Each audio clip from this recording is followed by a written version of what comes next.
Support अर्को पार्टीले कहिले पनि नगर्दो रहेछ। अनि खालि गिराउने, होच्याउने, यस्तो अरे उस्तो अरे भन्ने खालको एउटा प्रवृत्ति हुँदो रहेछ क्या। अनि देशमा विकास कसरी हुन्छ? अनि कोही पार्टीहरूको मान्छेहरू चाहिँ 24 आवरका 24 घन्टा त्यो पार्टीको, विपक्ष पार्टीको जसले राम्रो काम गरिरहेछ नि उसलाई चाहिँ तल गिराउनुको लागि खालनाताइको कुराहरू गर्ने, सामाजिक सञ्जालमा अपलोड गर्ने, सामाजिक सञ्जालमा इन्टरभ्यू दिने, यो खालको प्रवृत्ति हुँदो रहेछ। अनि देश कसरी बन्छ?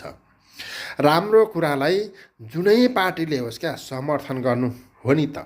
समर्थन गरिसकेपछि पो विकास हुन्छ त। अनि खुट्टा तान्ने प्रवृत्ति र नराम्रो भ्रम छर्ने खालको प्रवृत्तिले नेपाल कहिले पनि विकास भएन। र जनताहरू पनि, तपाईँ हामी पनि सोच्यौँ न यो कुरालाई।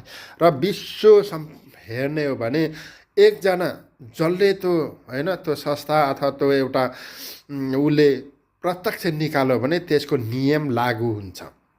तर हाम्रो नेपालमा कोही कोही यस्तो पार्टीहरू पनि छन्, बिहान उठेदेखि त्यो बेडमा नगाउन्जेल त्यो पार्टी यस्तो, यो पार्टी यस्तो।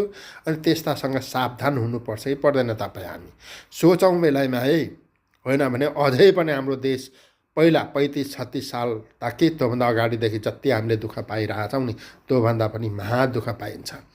सोचौँ है। र त्यही भएर राजनीतिक गर्ने तपाईँ हामी जस्तोले होइन, तर हामीले समर्थन गर्नुपर्छ राम्रो कुरालाई, नराम्रो कुरालाई त्यसको घोर विरोध पनि गर्नुपर्छ।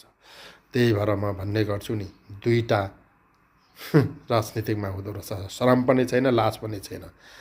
अनि अरूको कुरा सुन्ने अनि त्यसको होइन विस्तृत रूपमा कुरा गर्ने खालको मनले गर्दाखेरि, दिमागले गर्दाखेरि हाम्रो नेपाल कहिले पनि सफल र सरल नभएको रहेछ।